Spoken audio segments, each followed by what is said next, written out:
بلی پالنا جائز عمل ہے کیونکہ پاک جانور ہے، ناپاک نہیں، اس کا تھوک بھی پاک ہے، لیکن ترغیبی عمل نہیں ہے یہ، ترغیب حلال جانوروں کی، کیونکہ اس سے لوگوں کو فائدہ ہوتا ہے، خوراک سستی ہو جاتی ہے، مرغیاں پالیں گے، انڈے ملیں گے، حدیث میں آتا ہے مرغے کو برا مت کہو کیونکہ وہ اذان کے لیے جگاتا ہے، نماز کے لیے جگاتا ہے، تو پھر انبیاء نے بکریاں چرائی ہیں تمام پیغمبروں نے، تو اس لیے حلال جانوروں کو کے پالنے کو تو اپریشیٹ کیا جائے گا، حرام جانور بس آپ کا شوق ہے تو ٹھیک ہے لیکن کوئی فضیلت نہیں ہے اس کی۔ کیا بلی کا جھوٹا کھا پی سکتے ہیں؟ بلی پالنا کیسا ہے؟ کیا بلی کا جھوٹا حلال ہے؟ اگر بلی نے گوشت یا دودھ میں منہ مار دیا تو اس کے استعمال کا کیا حکم ہے؟ موسیٰ جان ریاض سے حدیث میں آتا ہے نبی صلی اللہ علیہ وسلم نے بلی کا جھوٹے کو پاک قرار دیا ہے اور اس کی وجہ یہ بیان کی فَإِنَّهَا مِنَ الطَّوَّافِينَ عَلَيْكُمْ، یہ تم پر بار بار چکر لگاتی ہے، یعنی گھریلو جانور، اس سے بچنا بہت ممکن ہے، تو اس لیے فقہاء نے لکھا ہے کہ بلی کا جھوٹا پاک ہے، لیکن مکروہ بہرحال ہے۔ مکروہ اس لیے کہ درندوں کے جھوٹے ناپاک ہوتے ہیں، حرام جانوروں کا جھوٹا ناپاک ہوتا ہے،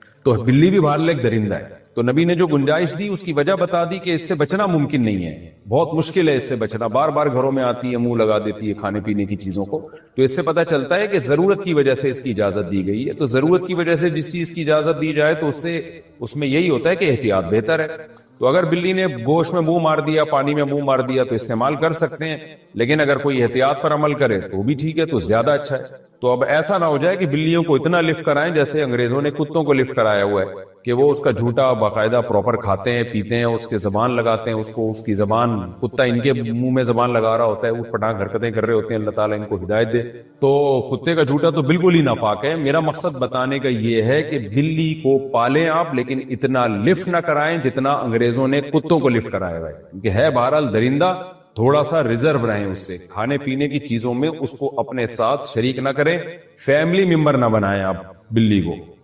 کیا بلی کا کاروبار حلال ہے؟ کیا بلیوں کا کاروبار کرنا جائز ہوگا؟ اگر ہم بلیاں پالیں اور بعد میں اسے بیچیں تو کیا یہ جائز ہے؟ عظما صاحبہ ممبئی سے، دیکھیے جائز تو ہے مگر مکروہ ناپسندیدہ ہے۔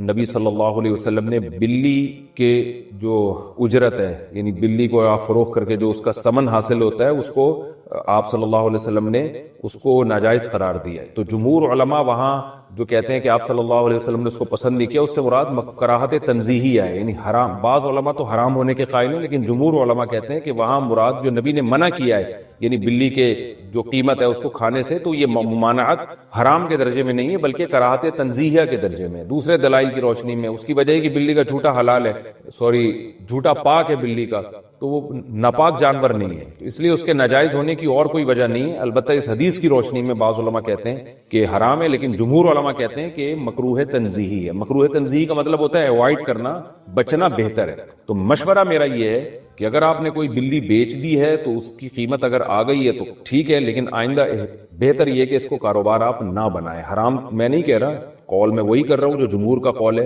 کہ حرام نہیں ہے، مکروہ تنزیہی ہے، لیکن بہتر یہی ہے کہ آپ اس سے اجتناب کریں۔ حلال جانوروں کا کاروبار کیا کریں، اس میں برکت ہوتی ہے، اس میں لوگوں کو فائدہ ہوتا ہے۔ بلیاں اگر معاشرے میں پھیلیں گی تو اس سے پبلک کو کیا فائدہ ہے؟ اگر گائے، بھینس، بکریاں، مرغیاں ان کا کام کریں گے، مرغیوں سے انڈے ملیں گے، بکریوں سے دودھ ملے گا، گوشت ملے گا، بکروں کے ریٹ مارکیٹ میں کم ہو جائیں گے جب بکروں کی پیداوار بڑھے گی، تو اس سے انسانیت کو فائدہ ہے اور انٹرٹینمنٹ بھی ہے۔ بکری بھی پل جاتی ہے، دمبے بھی پل جاتے ہیں، میرے دمبے آپ آ کے دیکھیں، 2 دمبے ایسے ٹائٹ خاندانی طریقے سے پلے ہوئے، کھا کے ماشاءاللہ مسٹنڈے بھی ہو رہے ہیں اور پل بھی گئے ہیں، بچے کھیلتے ہیں ان سے، وہ جب عصر کے بعد لے کے نکلتے ہیں چھلانگے مارتے ہیں وہ۔ تو اگر آپ کو تفریح کرنی ہے تو وہ دمبوں سے بھی ہو سکتی ہے، گائے سے بھی ہو سکتی ہے۔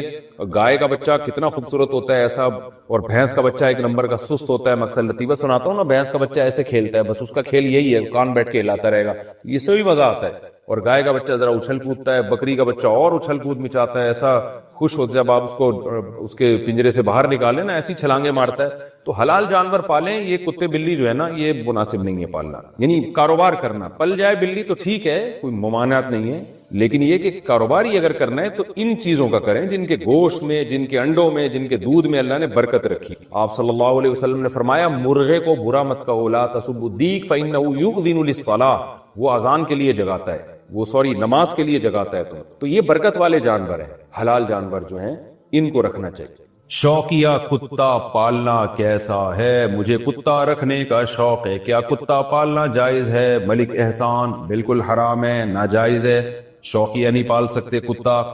آپ صرف شکار کی نیت سے پال سکتے ہیں یا حفاظت کے لیے، جیسے پیرٹس پالے ہوئے ہوتے ہیں لوگوں نے چھتوں پہ، حفاظت کے لیے کتا رکھنا پڑتا ہے ان کو، یا کوئی اور مسئلہ ہے، کوئی چوکیداری۔ شوقیہ بہرحال پالنا حرام ہے، مسلمانوں کے ہاں کبھی بھی یہ کلچر نہیں رہا۔ نبی صلی اللہ علیہ وسلم نے فرمایا جس نے کتا پالا روزانہ اس کے اجر میں 1 قرات کم ہوگا۔ 1 قرات کہتے ہیں پہاڑ کے برابر۔ جتنی نیکی ہے نا آپ کے، وہ کتا پالنا آپ کی نیکیوں کو کھاتا رہے گا۔ جو آپ نے صدقہ خیرات نمازیں پڑھی ہیں وہ ساری مائنس ہوتی رہیں گی ڈیلی بیسس کی بیس پہ، اس لیے کتا کبھی نہ پالیں۔ اور حرام جانور پالنے کی بھی شریعت میں ترغیب نہیں ہے، حلال جانور پالیں آپ۔ حرام میں بلی پالنا یہ جائز ہے لیکن ترغیبی عمل نہیں ہے۔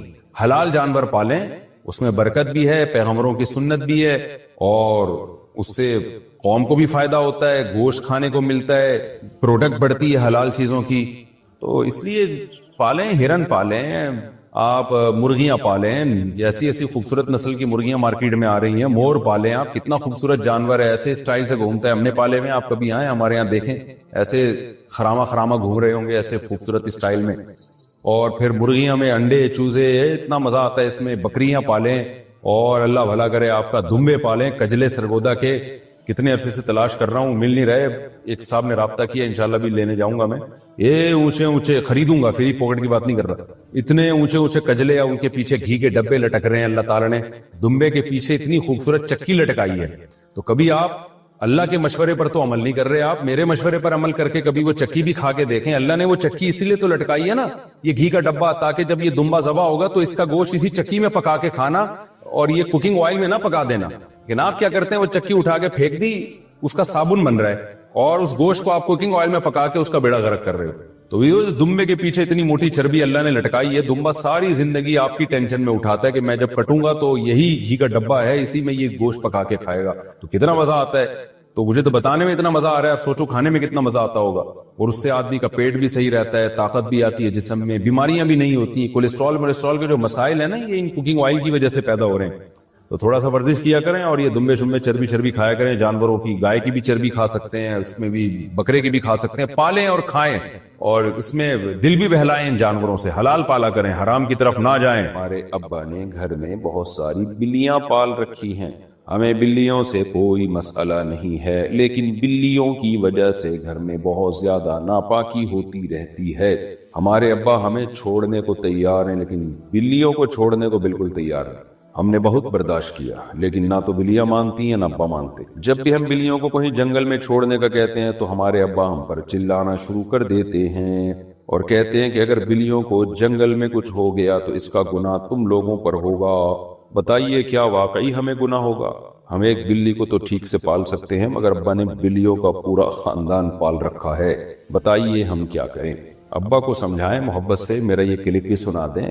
حلال جانور پالنے چاہیے، اس سے مرغیاں پالیں، اس سے انڈے ملیں گے، دل اس میں بھی بہل جاتا ہے۔ بعض لوگ بلیاں پالتے ہیں، کتے پالتے ہیں، کہتے نہیں ہمیں کتوں سے مناسبت ہے اور بلی سے محبت ہو گئی ہے۔ آپ تھوڑے دن مرغیاں پالیں، ان سے بھی محبت ہو جائے گی، بکریاں پالیں، ان سے بھی محبت ہو جائے گی، دودھ ملے گا اس سے بہترین، بکری بچے دے گی، بقرعید میں ذبح کریں، وہ بیچ بھی سکتے ہیں، کتنا فائدہ ہے اس کا۔ اور یہ جو حلال جانور ہیں نا، ان کے پیشاب اور لید اور گوبر اور میگنیوں میں بیماریاں بھی نہیں ہیں، تو ان میں وہ بیماریاں نہیں ہیں جو حرام جانوروں کی گندگی میں بیماری ہیں۔ کتے کی گندگی ہے، یا کتے کا تو تھوک ناپاک ہے، اس میں تو بہت سخت جراثیم ہوتے ہیں، اور بلی کا جو ہے اس کی بھی جو گندگی وہ نکالتی ہے، اس میں بیماریاں ہیں۔ جبکہ یہ جو حلال جانور ہیں نا، ان کے گوبر میں اور ان کی پیشاب میں بیماریاں نہیں ہیں، وہ جرمز نہیں ہیں جو انسان کی صحت کے لیے نقصان دہ۔ یہ نہیں کہ اب گھر میں گوبر رکھنا شروع کر دیں، میں ایک مثال دے رہا ہوں کہ اس کی صفائی بھی ضروری ہے، لیکن وہ اس سے وہ گندگی نہیں ہوتی، پھر اس سے آپ کو کتنی برکتیں ملتی ہیں اور ایک سکون ملتا ہے ان کو دیکھ کے۔ تو اس لیے شریعت نے حلال جانوروں کی ترغیب دی ہے۔ نبی صلی اللہ علیہ وسلم کی صحیح حدیث ہے، لا تسبوا الدیک فإنہ یؤذن للصلاۃ، کہ مرغے کو برا مت کہو، وہ اذان کے لیے جگاتا ہے. صحابہ کہتے ہیں مرغے کی اذان سے ہمیں پتہ چلتا تھا کہ تہجد کا ٹائم ہو گیا ہے. تو یہ پیارے جانور ہوتے ہیں، ان سے دل بہلائیں آپ. بلی بھی پیاری سی ہوتی ہے، بڑی خوبصورت سی ہوتی ہے، لیکن یہ ترغیب نہیں ہے اس کی. اس لیے بلیوں کی کاروبار کو بھی نبی صلی اللہ علیہ وسلم نے ناپسند کیا ہے. ہم یہ نہیں کہہ رہے کہ حرام ہے، لیکن بہرحال حدیث میں اس کو ناپسند کیا گیا ہے. تو میں ترغیب یہی دوں گا ابا کو کہ بلی کے بجائے حلال جانور پالیں آپ. لیکن اگر ابا کی بات سمجھ میں نہیں آ رہی ہے تو دیکھیں آپ پر ابا کے اتنے احسانات ہیں، ابا کی خاطر اولاد کو کچھ برداشت کرنا. آج کل مسئلہ اولاد کے ساتھ یہ ہے کہ وہ چاہتی ہے کہ بڑے ہماری مرضی سے چلے، تو پھر یہ بڑا پن تو نہ ہوا نا. آپ کو چاہیے آپ ابا کی مرضی سے چلیں، تو ابا کی چاہتوں کو اپنی چاہت پہ ترجیح دیں، ابا کی خواہشات کو اپنی خواہشات پہ ترجیح دیں. تو جب تک آپ چھوٹے ہیں آپ ابا کی مان کے چلے، جب آپ بڑے ہو جائیں گے تو شادی کر کے الگ ہو جائیں آپ. بیٹیوں کی تو ویسے ہی شادی، میرے خیال ہے سوال بھی کسی خاتون نے پوچھا ہے، ہاں زارا. تو آپ کی جب شادی ہو جائے گی آپ اپنے گھر کی ہو جائیں گی، وہاں اپنا پالنا بلیاں. اور بیٹے جو ہیں وہ بھی شادی کر لیں گے تو بہو کو الگ رکھ لینا، بھائی بیوی کو اپنی الگ رکھ لینا. اب جب تک بچے ہیں تو ابا کے حساب سے چلیں، قربانی دینی چاہیے بڑوں کی خاطر، تو برداشت کرنا چاہیے بڑوں کو. تو ابا کو تو میں بھی سمجھا رہا ہوں، آپ بھی سمجھا دیں کہ ابا نہ پالیں بلیاں. پالنی ہیں تو ایک پال لیں، مرغیاں پال لیں، آپ بکریاں پال لیں. اتنے اچھے اچھے کیج آ رہے ہیں آج کل، نیٹ پہ آپ سرچ کریں مرغیوں کے اتنے زبردست کیج ہیں. پھر مرغیاں انڈوں پہ بیٹھتی ہیں، پھر اس سے دے دنادن چوزے نکلتے ہیں، ایسے پیارے پیارے چکس ہوتے ہیں، وہ ایسے اچھلتے کودتے. وہ منظر دیکھا کریں، دماغ کو بڑا سکون ملتا ہے. پھر دیسی انڈا کھانے کو ملے گا، ہاف بوائل انڈا پکا کے کھائیں. آج کل تو ڈاکٹر بھی کہہ رہے ہیں بھائی جو فارمی انڈا جو ہے نا اور دیسی میں بڑا فرق ہے. فارمی 5 انڈے اور دیسی 3 انڈے، اور دیسی انڈے میں جو غذائیت ہوتی ہے اس کی کوالٹی بہت اچھی ہوتی ہے. تو ان چیزوں میں مشغول ابا کو کر دیں آپ. تو بہرحال ہم ابا کو سمجھا ہی سکتے ہیں، آپ بھی سمجھا دیں. پھر بھی نہ مانے تو پھر آپ ابا سے لڑیں نہیں، برداشت کریں ابا کی بات. آپ لوگوں نے شادیوں کے بعد اپنے اپنے گھروں میں چلے جانا ہے، پھر وہاں جا کے اپنی مرضی چلائیے گا. یہاں آپ ابا کو خوش رکھنے کی کوشش کریں. باقی جنگل میں بلی چھوڑ کر آئے تو انہیں نقصان ہو گیا تو گناہ کوئی نہیں ہوتا اس سے، اس میں کوئی حرج نہیں ہے. بلی کو کہیں چھوڑ دیا تو کوئی کھا گیا تو کچھ نہیں ہوتا اس سے. انڈیا سے کسی نے پوچھا ہے بلی کو خریدنا بیچنا کیسا ہے؟ دیکھیں نبی صلی اللہ علیہ وسلم نے بلی کی اجرت کو بھی منع کیا ہے. تو اگرچہ جمہور کے نزدیک یہ حدیث کراہت تنزیہیہ پر معمول ہے. کراہت تنزیہیہ کا مطلب یہ کہ حلال ہے لیکن مکروہ ناپسندیدہ ہے. تو اس لیے بلی بیچنا خریدنا حرام تو نہیں ہے، لیکن بہرحال حدیث میں اس کو پسند نہیں کیا گیا. اور وہ جو حدیث ہے جس میں منع کیا ہے تو اس حدیث کو کراہت پر اس لیے معمول کیا ہے کہ بلی کا جھوٹا پاک ہے تو پاک جانوروں میں اس کا شمار ہوتا ہے. اس لیے جمہور فقہاء نے کہا ہے کہ یہ حدیث میں جو ممانعت آئی ہے یہ کراہت کے درجے میں. لیکن نبی صلی اللہ علیہ وسلم نے ایک چیز کو ناپسند کیا تو بہتر یہی ہے کہ اس کو چھوڑ دیں. بہرحال کوئی بلی خریدتا بیچتا ہے تو حرام نہیں کہا جائے گا، اس کو ناجائز نہیں کہا جائے. حلال جانوروں کی حوصلہ افزائی کی ہے شریعت نے. بھائی بکریاں پالیں، مرغیاں پالیں، اور جو جانور کا ہم گوشت کھاتے ہیں، انڈے کھاتے ہیں، دودھ پیتے ہیں، ان کو پروموٹ کریں. اس میں انسانیت کا فائدہ ہے. بلیوں میں کیا رکھا ہے؟ بلیوں میں آپ کہہ سکتے ہیں انٹرٹینمنٹ کے لیے، اور بڑی پل جاتی ہے، بڑی محبت دیتی ہے، تو بچے پالیں نا. بچوں کو نسلیں روک لی ہیں. بچے تو بلی سے زیادہ پیارے ہوتے ہیں، اپنے چھوٹے بچے باتیں بھی کرتے ہیں. بلی تو میاؤں میاؤں کرتی ہے. میں بھی مانتا ہوں کہ بلی کے بچے بڑے پیارے ہوتے ہیں، بڑے اچھلتے کودتے ہیں، بڑا ایک خوبصورت سا ماحول لگتا ہے جہاں بلی اپنے بچوں کے ساتھ بیٹھی ہوئی. لیکن اپنے بچوں سے زیادہ پیاری نہیں ہوتی بلی. تو اپنے بچے پیدا کریں، ان کو زیادہ ٹائم دیں. اس سے زمین کو انسان ملیں گے جو زمین میں ترقی کا ذریعہ بنیں گے. بچے پیدا ہوتے ہیں، جس سوسائٹی میں زیادہ بچے ہوں وہاں جوانوں کی کثرت ہو جاتی ہے، کیونکہ بچوں کا بچپن بہت جلدی ختم ہو جاتا ہے. تو جوانوں کا جو ینگسٹر کا جو گروتھ ریشو وہ بڑھ جاتا ہے. کسی بھی کنٹری میں جب کمانے والے زیادہ ہوں گے، ہاتھ پاؤں زیادہ ہوں گے صحت مند، تو ظاہر ہے وہ ملک ترقی کرے گا. یہ لوگ کہتے ہیں نا پاکستان میں اتنی آبادی اس لیے غریب ہے. وہ بھائی آبادی زیادہ ہے تبھی جو تھوڑا بہت ہمیں مل رہا ہے کھا رہے ہیں ہم. تو اس آبادی کی وجہ سے لوگ باہر ملکوں سے کما کے بھیج رہے ہیں. اگر آبادی بھی کم ہوتی اور حکمران بھی یہی ہوتے، ہمارا تو بیڑا ہی غرق ہو چکا ہوتا اب تک. تو شکر کرے ایک آبادی ہے جس کی وجہ سے ہم بچے ہوئے ہیں. تو اس لیے بلی سے زیادہ بچوں کو فوکس کرے. زوجہ بابر خان، یہ ہمارے ملکوں میں جو حرام جانوروں پالنے کا رواج آیا ہے نا، یہ غیر مسلموں سے آیا ہے. غیر مسلموں میں بچے نہیں ہوتے. شادیاں بھی 50 سال کے جب بڈھے ہو جاتے ہیں تب جا کے کرتے ہیں، جب کسی کام کے رہتے ہی نہیں ہے. تو پھر وفا بھی کرتے ہیں بیوی سے.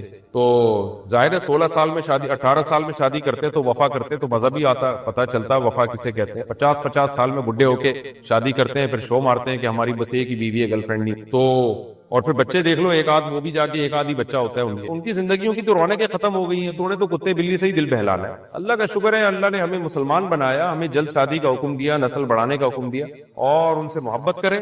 بلیوں کی جگہ بچوں کو پالیں، جتنی محبت دیں گے کل آپ کو بھی اتنی ہی محبت دیں گے. ہابی کے لیے کیٹ پالنا، میں نے سنا تھا کہ بلی پالنا سنت ہے، کیا شوق کے لیے بلی پال سکتے ہیں؟ بلی پالنا جائز عمل ہے کیونکہ پاک جانور ہے، ناپاک نہیں، اس کا تھوک بھی پاک ہے. لیکن ترغیبی عمل نہیں ہے، یہ ترغیب حلال جانوروں کی ہے کیونکہ اس سے لوگوں کو فائدہ ہوتا ہے، خوراک سستی ہو جاتی ہے. مرغیاں پالیں گے، انڈے ملیں گے. حدیث میں آتا ہے مرغے کو برا مت کہو کیونکہ وہ اذان کے لیے جگاتا ہے، نماز کے لیے جگاتا ہے. تو پھر انبیاء نے بکریاں چرائی ہیں، تمام پیغمبروں نے. تو اس لیے حلال جانوروں کی. سورہ قلم کے اختتام پہ اللہ تعالی نے فرمایا کہ یہ قرآن نصیحت ہے تمام جہان والوں کے لیے. ایسی کون سی بات ہے قرآن میں کہ قرآن کہہ رہا ہے کہ اس میں ایڈوائز ہے سب کے لیے؟ دیکھیے، ہر شخص کو ہر قسم کی نصیحت کی ضرورت نہیں ہوتی. کیا خیال ہے؟ ہر ٹاپک ہر ایک کا نہیں ہوتا. بوڑھوں کو آپ نصیحت کرو، ایسی چیز کی نصیحت کرو جو بوڑھے پہ جج ہی نہیں رہی ہے، جج نہیں رہی ہے اس کے اوپر. آپ کسی بوڑھے کو نصیحت کر رہے ہو کہ کبھی جم چلے جایا کرو، کیا کہ کیسی باتیں کر رہا ہے بھائی. ایسا ہی ہے نا، جس کے دونوں گردے بالکل ٹھیک ہوں، بالکل فٹ فاٹ ہو، آپ اسے نصیحت کر رہے ہو کہ پتھری کا علاج کراؤ، یہ کیا کرو، وہ کیا کرو. وہ کہے گا بھائی یہ اس کے لیے ہے جس کے گردوں میں پتھری ہو. دنیا میں کوئی کتاب ایسی نہیں ہے جس میں ہر ایک کو، یعنی جو ہر ایک کے لیے نصیحت ہو، بلکہ ہر کتاب کا ٹاپک دوسری کتاب سے الگ ہوتا ہے. اس ٹاپک کی کتاب میں یہ لوگ پڑھیں گے، اس ٹاپک کی یہ لوگ پڑھیں گے، اس ٹاپک کی یہ لوگ پڑھیں گے. قرآن کہہ رہا ہے وما هو الا ذکر للعالمین. قرآن کا ٹاپک کیا ہے؟ تمام جہانوں کے تمام جنات اور تمام انسانوں کو نصیحت، گائیڈنس، رہنمائی. یہ صحیح ہے، یہ غلط ہے.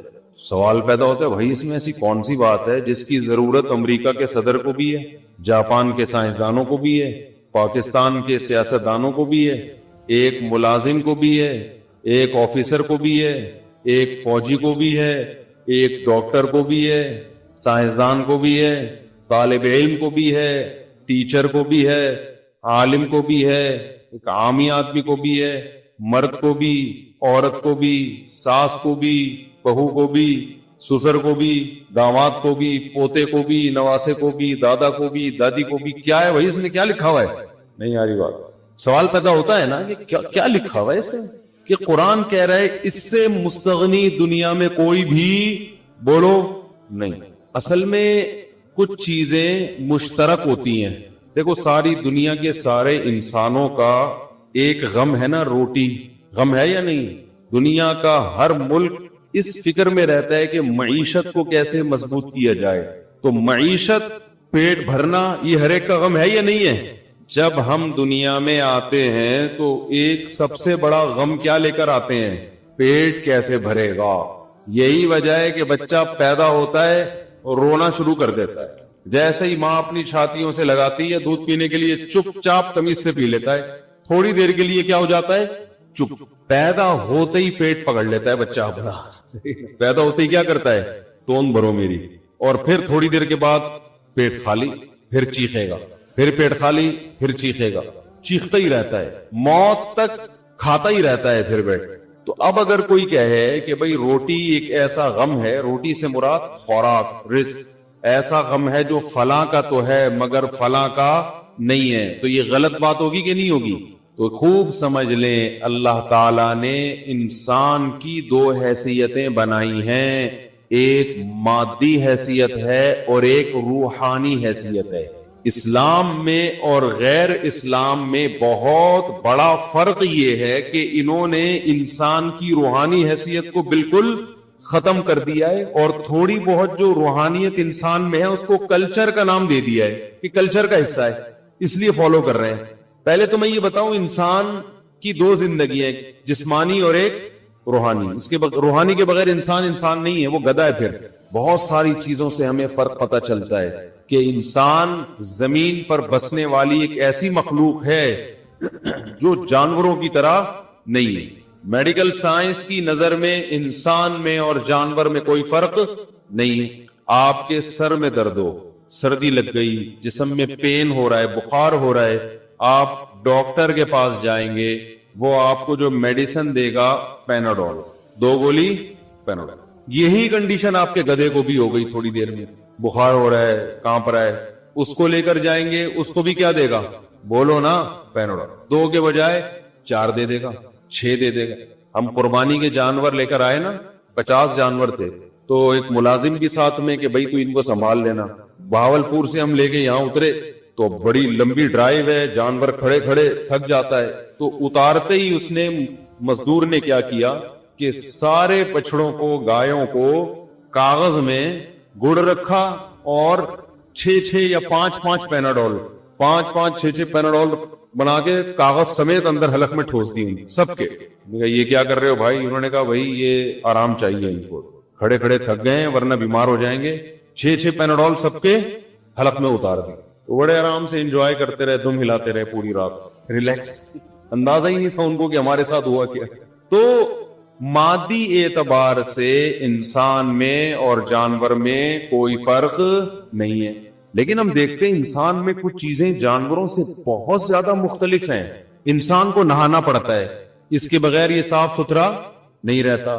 جانوروں کو نہانا اتنا کم از کم ضروری نہیں ہے. کبھی کبھار آپ خرگوش کو دیکھ کے حیران ہو جاؤ, سرنگیں بناتا ہے اور مٹی پھینکتا رہتا ہے. وائٹ کلر کا خرگوش ہوگا, اتنی لمبی سرنگ بنائے گا, واپس نکلے گا, جھاڑے گا, بالکل ایسا ہی سفید نیٹ کلین جیسا گڈھا کھودنے سے پہلے.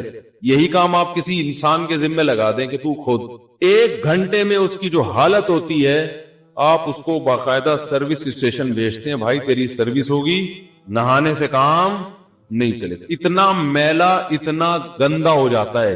شیر گوشت کھاتا ہے, گوشت میں چھڑیا مسواک نہیں کی, دانت صاف نہیں کیے, پھر بھی شیر کے دانت خراب, بولو نہیں. ہمارے 2 دن میں خراب ہو جاتا ہے, الجھن ہونے لگتی ہے, بے چینی ہونے لگتی ہے, برش کرنا پڑتا ہے, مسواک کرنی پڑتی ہے. کبھی کسی جانور کو استنجا کرتے ہوئے دیکھا ہے بھائی؟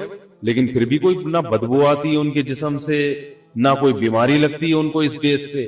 انسان اگر یہ کام نہ کرے, چلنا پھرنا عذاب بن جائے اس کا. اتنی بدبو, بیمار بھی ہو جائے گا. جانور بال نہیں کاٹتے پھر بھی تمیز سے رہتے ہیں. انسان اگر چھوڑ دے, بعض سکھوں نے چھوڑا ہے نا, کیا حال ہو جاتا ہے. سے لگتا ہے جھاڑیوں میں آدمی بیٹھا ہوا ہے, کچھ جھاڑیاں ہیں اس میں بندہ چھپ کے دیکھ رہا ہے. یہ حالت انسان کی ہو جاتی ہے. اس کو تراش خراش کرنی پڑتی ہے, ناخن برابر کرنے پڑتے ہیں. یہ سب چیزیں اس کی علامت ہے کہ تہذیب کے معاملے میں, تہذیب انسان میں اور جانوروں میں بہت زیادہ فرق ہے. تہذیب, انسان تہذیب یافتہ ہے, جانور تہذیب یافتہ نہیں ہے. اب یہ تہذیب صرف اس حد تک نہیں ہے کہ ناخن کاٹو, دانت صاف کرو. یہ تہذیب انسان کے اعمال میں بھی جھلکتی ہے, انسان کے اعمال میں بھی جھلکتی ہے. جانور جو چیختے ہیں وہ چیختے ہیں, وہ سلولی نہیں بولتے, وہ لاؤڈلی بولتے ہیں. جیسے گدھا ہے, گدھے کی مثال ہر جگہ فٹ آتی ہے. گدھا جب بولے گا تو ایک ہی ٹون ہے, ہمیشہ اسی ٹون میں بات کرے گا. وہ مکمل اسپیڈ کے ساتھ پھیپڑوں میں ہوا لے کے جائے گا اور پوری تمیز سے نکالے گا. یہ سٹائل ہے اس کا. آرام سے بات بولو, کوا کائیں کائیں کائیں کائیں کرتا رہے گا. انسانوں میں there are 2 types. جیسے انسانوں میں گندے میلے بھی ہوتے ہیں, صاف ستھرے بھی ہوتے ہیں. کچھ نہاتے ہیں, ناخن تراشتے ہیں, بال تراشتے ہیں, کچھ ایسے ہی چرسیوں موالیوں کی طرح رہتے ہیں. تو جو نہانے دھونے والے, صاف ستھرے رہنے والے, اچھا انسان لباس پہنتا ہے, جانور لباس نہیں پہنتے. اصل میں یہ جو مذہب مخالف لوگ ہیں نا, یہ بہت بڑی غلطی کر رہے ہوتے ہیں. یہ انسان کو میڈیکلی ایک مخلوق سمجھ رہے ہیں, اور یہ جو ہم کپڑے پہن کے گھوم رہے ہیں, ڈانس, یہ کلچر ہے. یہ کیا ہے؟ کلچر. یعنی کلچر اگر آپ کا وداؤٹ کلوتھ ہو جائے تو پھر ایسے ہی ٹھیک ہے. یہ بہت بڑی مسٹیک ہے ان سے. انسان لباس پہنتا ہے, جانور لباس نہیں پہنتا. لباس سے مجھے ایک چٹکلا ہمیشہ یاد آتا ہے. ایک چوہا دریا کے کنارے گیا, ہاتھی سے کہا کہ تھوڑی دیر کے لیے باہر نکل. ہاتھی غسل کر رہا تھا دریا میں. ہاتھی نے کہا بھائی یہیں سے کام بتا دے, کیونکہ میرے لیے دریا سے باہر نکلنا آسان کام نہیں ہے, ویٹ ہے, اتنی ٹینشن میں ہوں گا. اس نے کہا نہیں یار, بہت ضروری کام ہے.